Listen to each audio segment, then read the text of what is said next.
Namaste. This is your friend Praveen Chhajed, past international director and your faculty for this session Zero Defect District Conference. Friends, welcome to this session. It's indeed a pleasure for me to talk to the district governors of India. What a great honor to me. Namaste. As a district governor, one of the most important duty or responsibility for you is to leave a legacy, friends. It is an opportunity for you to leave behind you a legacy of good management practice. At present, you must be thinking and planning to accomplish new milestones in community service, enhancing the brand of Lions, developing inspiring leadership, and engaging members in the clubs and districts. I wish you all the best for the same. Friends, your today's footprints will be tomorrow's legacy. And one of the most important responsibilities as a district governor will be conducting your district conference. Most of us are aware that the election-related disputes are more from our country. This creates bad image of our country at international. This year also, we had 12 disputes from various districts held in India. It speaks not good for India, friends. It has been generally found that due to the lack of technical and constitutional understanding, these mistakes happen. Therefore, today we will deal with some salient features to ensure that district conference is a zero defect conference. We all are human beings. I understand that fact, friends. But you have a dual role. You will be voting in the conference and you are definitely going to vote for one of the two candidates. That is your personal choice. So you have to make a distinction between your heart and head. Your heart can be with any one candidate, but as a district governor, you are the judge. So you have to be totally impartial in the conduct of a district conference. And I am sure, my friends, you will not let us down. You will do your best. You will be totally impartial. So I am going to more focus today not on the intentional mistakes, but on an unintentional mistakes which a district governor happens to do. So let us come to the next part of our presentation, friends, today. Let me first talk to you about a complete conference. Complete district conference will include a call letter in which has a complete conference schedule. You have to appoint conference committees. You are required to coordinate with the host clubs, establish hosting protocols for the visiting dignitaries. Rules of procedures have to be put in place. If possible, appoint a parliamentary authority. Prepare an agenda which is normally called as an order of business. Quorum is important in a district conference. Accounts are need to be approved. Customary resolutions and amendments to the constitution and bylaws. It will also include candidate speeches, determine who is the presiding authority of the conference, registration charges and credential issuing procedures, along with voting and election rules. District governors, let me talk to you first about a complete conference. Your complete district conference will begin with a call letter which will have a conference schedule. You will be appointing conference committees. You will need to coordinate with the host clubs, establish hosting protocol for the visiting dignitaries, put in place the rules of procedures, appoint a parliamentary authority, set an order of business, which we normally call as an agenda.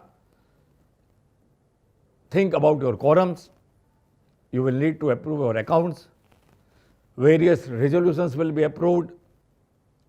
You may have some amendments to your constitution. There will be candidate speeches. Presiding authority, normally it is you as a district governor. You will have a procedure for registrations procedures for issuing of credentials, voting and elections. So let us now focus on those elements which will make your conference a zero defect conference, both technically and constitutionally. Elements of zero defect conference. And the most important is your call letter. Most of the disputes which I have seen begins with a wrong call letter, untimely call letter and not issuing a proper call letter. Each district conference shall be held in each year 30 days prior to international convention. Remember, 30 days prior to the international convention. And the district governor shall issue an official call of the annual district conference at least 60 days prior from the date of your first day of your conference. And this call letter you should send to all the clubs, your entire cabinet and all the past district governors of your district. If due to any circumstances your district conference is postponed, as a district governor you will send a new notice of rescheduling at least 15 days prior to the rescheduled date. This may happen in such time like COVID pandemic, earthquake, disaster or any violence in the city. So therefore, you have to be very particular that a revised call with a revised date has to be sent to your clubs. This is an area where normally the district governor makes a mistake. So 60 days, remember, you have to send. Don't wait for the 60 days from today, friends.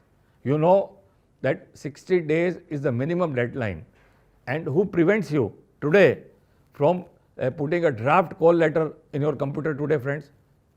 Do you agree with me that you can have your draft call letter today itself in your computer and say, for example, if your conference is in the month of March, you should have everything ready in the month of December.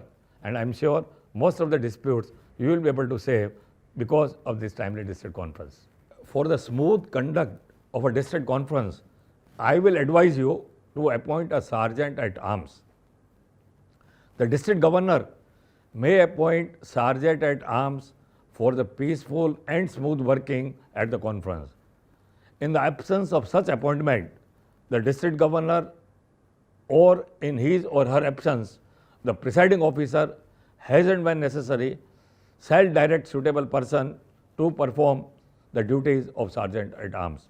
Friends, most of you have attended international conventions and you have found that there are sergeant at arms at various places, whether it is a credentials area, the balloting area, the stage area or even the arena where the members enter. This will make your conference very smooth and peaceful handling. So I am sure you should appoint a sergeant at arms who can work and handle our line members in a very friendly manner. Don't go with that marshals like persons. Friends, now I will talk to you about the various convention committees you are required to appoint. The district governor shall appoint the chairperson of and fill any vacancies occurring in the following district convention committees. And these committees are resolutions, nomination, credential, elections, constitution and bylaws, rules of procedure and international convention. Normally you are aware about all these committees, but this is a requirement as per international constitution. So you are expected and you are supposed to appoint these committees. Each region, if any, shall have at least one representative on each such committee. Please keep this in mind. The committee's representation has to be a widespread. These committees shall perform such duties as a district governor shall designate. Now, if we talk first about the nomination committee, this is the most important committee, friends. 60 days prior to the convening of your district convention, the district governor, unless otherwise provided, shall appoint and designate the chairperson of a nomination committee. And this committee will consist of not less than 3 persons and not more than 5 members. Remember, minimum 3, maximum 5 members will constitute a nomination committee. It shall be the committee's responsibility to review the qualifications of each nominated candidate within 30 days prior to the election and rule on the eligibility of the same. Friends, most of the election disputes arise on the approval of a candidate by the nomination committee. I will request you, talk to your nomination committee and go to the qualification requirement for the office of district governor, first vice governor and second vice governor. The club has to be in good standing, the member has to be in good standing, the dues have to be paid and all the required positions has to be fulfilled. Make no mistake that nomination committee has to give you a complete correct report. So once the nominations are approved, the another problem where we have most of the disputes is the credential committee. The credential committee shall be composed of district governor. Governor, you are the chairperson of the credential committee, and as the chairperson, you will have with you the cabinet secretary or the cabinet treasurer and 2 other non-officers of the district appointed by you. Provided, however, the district governor may designate any other committee member as the chairperson. I have observed that the district governor is busy in the conduct of the district conference. So he may depute on his behalf an ad hoc committee chairperson for the credentials. But he should be trustworthy and he should act according to the rule. And therefore, we have found that most of the disputes in an election arise because of non-issuance or wrong issuance of the credentials. It is important you go by the certified list of the delegates provided by Lions Clubs International. Don't make your own interpretation. Even for the last days of dues, don't make your interpretation. Go by the books, go by the rule book, exactly follow the directive of Lions Clubs International. As I mentioned a little bit earlier about the certified list, this certified list of delegates will determine the accredited delegate strength of each club. The latest certified list of respective clubs' membership received from the office of Lions Clubs International before the district conference will be considered final and binding. Friends, this certified list is your Bible. You cannot go beyond that. Stick to it, and that will ensure no protests, no disputes. Good luck to you on your certified list. Once you have received the certified list of certified delegates, friends, there may be new clubs which will be chartered after that. So what about it? Therefore, remember, each newly chartered club will be entitled to 1 delegate and 1 alternate delegate until it has been chartered for 1 year and 1 day. Therefore, its delegate quota will be based on the number of members enrolled in the club for 1 year and 1 day. Otherwise, it is only 1 member for every chartered club once you have received the certified list of delegates. I hope I am clear. New club, after the certified list, only 1 vote per club for the new club, and the remaining vote will go as per the certified list received from Lions Clubs International. Make no mistake. District governors, till now we have discussed in length about the call letter, formation of the committees, the nomination committee, the working of a credential committee, our certified list of delegates, new club voting, and the most important committee for our conference is the election committee. And you all will agree that if the election committee performs most judiciously, most efficiently, most effectively, your conference is the most outstanding conference. Therefore, prior to the convention, the district governor shall appoint and designate the chairperson of an election committee. This committee will consist of 3 members. Each duly nominated candidate shall also be entitled to designate 1 observer through his or her club, but these observers can only oversee the election procedures, but they cannot actively participate in the decision of the committee.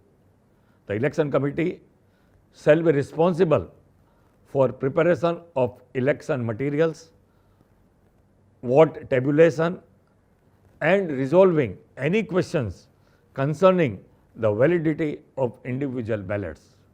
The committee's decision shall be final and binding. The election committee shall prepare the election rules and shall get it approved by the House before the voting starts. And therefore, the election committee, once the election is over, shall prepare a comprehensive report of the election result containing the following. Number 1, date and time and place of the election, specific voting results of each candidate, signatures of the committee member and the observers. Friends, so you will agree with me that if the role and the discharge of the duties of the election committee is perfect, you will have no headache. It is my experience that in the most of the districts, they have a past governor who is an expert in conducting the elections. And therefore, if you have such past district governor in your district who is highly experienced, who is highly trusted, people believe him, he is non-partial, so it is always advisable that you go with him as your election committee chairman. And this will reduce most of your headache, friends. So be careful when you select a person as a chairman of your election committee. Friends, I know we are discussing a very too technical subject, and this is a subject where I cannot share any jokes or shairi or examples with you. So along with me, you will bear with me on this very, very highly technical subject. And when we are talking of a zero defect district conference, we have to be very particular on each and everything we are going to discuss today. And the next important committee for us is the Constitution and Bylaws Committee. If your district or if your leadership of your district is very keen to make an amendment to the Constitution, you have to plan much in advance. At the last minute, you can push a constitutional amendment, and therefore, the Constitution may be amended only at a district convention by a resolution of the Constitution and Bylaws Committee and adopted by the affirmative vote of 2/3 of the votes cast. Friends, these constitutional amendments could be for dues increase, could be for bifurcation of a district. Any amendments will need 2/3 of the voting, and these have to be circulated to each club timely. There is a difference between approving a customary resolution and a constitutional bylaws resolution. So therefore, you should give this responsibility to a past district governor in your district who is an expert in constitution and bylaws. And I am sure by delegating this work to an expert in your district, you will be able to get those amendments through. One more thing I would like to tell you, that there are certain amendments which are automatically updated. And what are they? International Constitution is binding to all the district and multiple. And therefore, if the international amends the Constitution in that international convention, our Constitution is automatically updated. And when you get a new Constitution from international, you will find those amendments underlined. So it is very easy for you to figure out what are the new amendments in the international Constitution. Remember, the notice of an amendment. No amendment shall be so reported or voted upon unless the same shall have been published by regular post or electronic means to each club no less than 30 days prior to the convening date of the annual convention, with the notice that the same will be voted upon at the said convention. So remember, each club should get the notice of the amendment 30 days before the first day of your conference. And you have to mention that this will be put on the vote. Now, having approved a constitutional amendment, what will be its effective date? Therefore, the effective date of each amendment shall take effect at the close of the convention at which it has been adopted, unless otherwise specified in the amendment. Say, for example, the amendment can say that we will have a dues increase from the year 2022. If it is not mentioned, then it is with immediate effect. So, there are two important aspects in a conference. One is the conduct of the election committee, and second is the approval of the amendments to the constitution. And I am sure whatever we have discussed today will help you in implementing and planning your conference. Another important committee, friends, is the Rules of Procedure Committee. Except as otherwise specially provided in Constitution and bylaws or in the Rules of Procedure which has been adopted for a meeting or in your conference, all questions of order and procedure in any district conference shall be determined by Robert Rules of Order newly revised. Please make sure that all the members from different charter clubs in good standing are appointed in this committee. A draft of Rules of Procedure shall be prepared by this committee and will be circulated to all the delegates in advance. It is preferable that the Rules of Procedure is printed in your official program book of the conference. So, once the Rules of Procedure are put in place, I am sure it will help you in the smooth conduct of your district conference. Friends, we are a voluntary organization, and at the same time we are part of an international association of Lions Clubs, and therefore highest level of financial efficiency is expected from us. So, during the district conference, we need to approve two types of account. One is the current year's receipt and payment account, which are prepared 60 days prior to the date of your district conference, and these should be duly audited by a chartered accountant. And the second most important is the previous year accounts, friends. And from my experience, I have found that some of the districts have a dispute. The district governor does not present the accounts to the house at all, which is not correct. Once you have received the previous year accounts, it is your duty to put before the house for adoption. The previous year accounts are the property of the delegates of your district conference, and therefore you can give your own views about the accounts, but you cannot withhold the accounts. And once the accounts are approved by the delegates, you have to accept is an approved.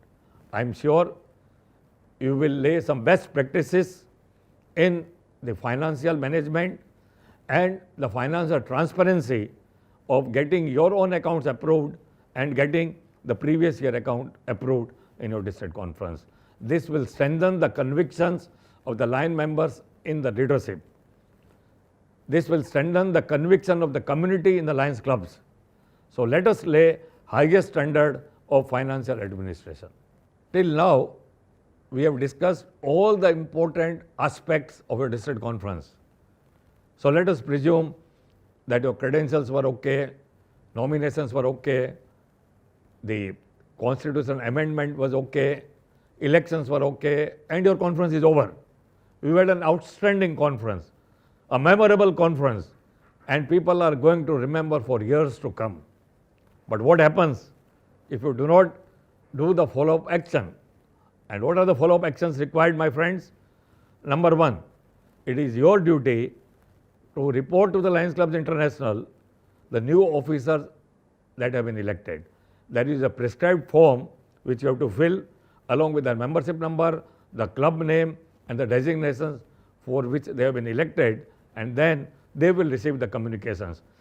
Your official filing of that form of the new officers elect is the official communication to Lions Clubs International about their election.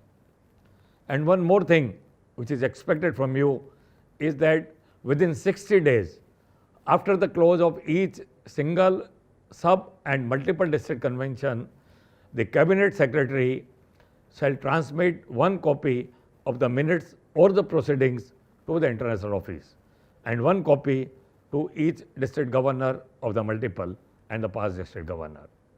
So friends, this post-convention work is equally important.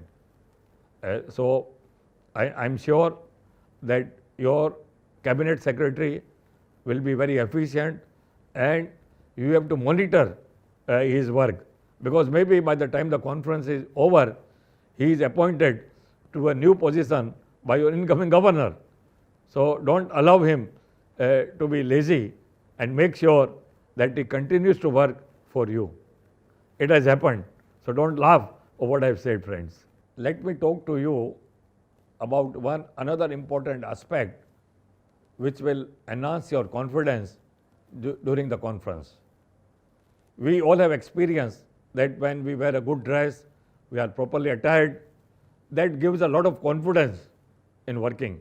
Similarly, during a district conference, if you have certain materials ready available with you in your briefcase, that will give you tremendous confidence when you are presiding a district convention. So the most important thing you should have is the copy of a constitution of international, multiple, district and even a club constitution. All these 4 constitutions book should be available with you in your briefcase. Second most important thing you should have is your district governor's manual, which is your Bible. Keep it with you. Robert Rules of Order newly revised copy will be handy when there is some conflict and when the rules of the meeting are not clear. Another important reference you should have is the program book, which contains the copy of the rules of procedure, the election rules, and this will guide you and help you in referring to that immediately whenever a question arises. The statement of accounts for the current year and the last year and the copy of Cabinet Secretary's report should also be available with you handy. You may have distributed to the audience, but whenever the question arises, you should not look here and there that give me a copy. A good chairman should have everything available with him, and when you show that, it will speak highly about your leadership as a very organized leader. And therefore, once the election is also over, you should have a copy of a brief introduction of all the candidates who have been elected. You should also have with you the international communications which you have received from the international office or the Mumbai office regarding the certified list or the dues update. So there is no confusion. You can just show the copy that I have this copy available, so there is no question of any interpretation. So friends, these are some of the important references which you should have in your briefcase readily available for your reference whenever any question arises. I can suggest one more thing which is allowed, and that is appointment of a parliamentarian. So if you need an assistant who can guide you on a parliamentary procedures, questions of privileges or constitution, you may not be an expert, but a parliamentarian appointed by you is permitted. So you can also explore that possibility of appointing a parliamentarian. So friends, in conclusion, I'd like to share with you some of the common mistakes which knowingly or unknowingly we conduct or happen, and that creates a problem. And the first thing happens is the call letter. So make sure that your call letter is issued as per the rules required by our constitution. The second mistake which normally happens is the procedure implemented during amending the constitution and bylaws. So make no mistake, go by the copybook. The third mistake which we commit is during passing a resolutions. You cannot take a resolution at the spur of the moment. It has to be circulated 15 days before. The fourth mistake which we generally commit is counting 15 days of the payment of international dues, district dues, multiple dues by the club. Make sure you don't commit a mistake in this. Normally, the mistakes the governors do is during the formation of the committees, all the different committees. So go by the rule book, don't go by your judgment, follow the rule, copy book, and I'm sure you will not do any mistake in that. And similarly, as I mentioned to you earlier, the accounts of the current year and the previous year have to be adapted and circulated.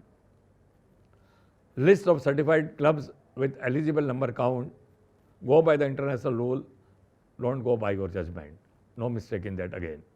Election rules which are decided in advance should have the approval of both the candidates and circulated to the voters in advance. Therefore, we are free from that. Credential issue process and a credential report which is to be adopted in the House has to be also done in a proper manner. The time management for each speaker of the each session should also be handled in a proper manner so that there is no shouting from the audience that he is over speaking, you are biased in giving more times or such things. So have a very orderly conference. A district conference program book which is prepared well in time will help you that less mistakes happen. Please make sure to give a clear-cut guideline to the host club regarding the schedule, the chief guest, the keynote speaker, the guest of honor, the last date of registration, even the sport registration, and the accounts they have to prepare and submit to the district cabinet. So friends, these are some of the things which I wanted to recapitulate again, that these are the areas where you should focus. Ladies and gentlemen, this concludes our session today, and I am sure each one of you have tried to understand in details. But the proof of the pudding is in eating. And at the end of this year, we do not want any election dispute at Lions Clubs International. And if we are able to accomplish that, no dispute at international means you are an excellent student. And if you are an excellent student, that means I am a good teacher. And I am sure together we will prove each one of us as a good teacher and a good student. So ladies and gentlemen, have a great year of leadership. Wish you a great year of friendship. And I am sure you are going back to your district, create new history and memorable year in the community. God bless you. Long live Lionism. And I will really applaud for you for the great job you are doing.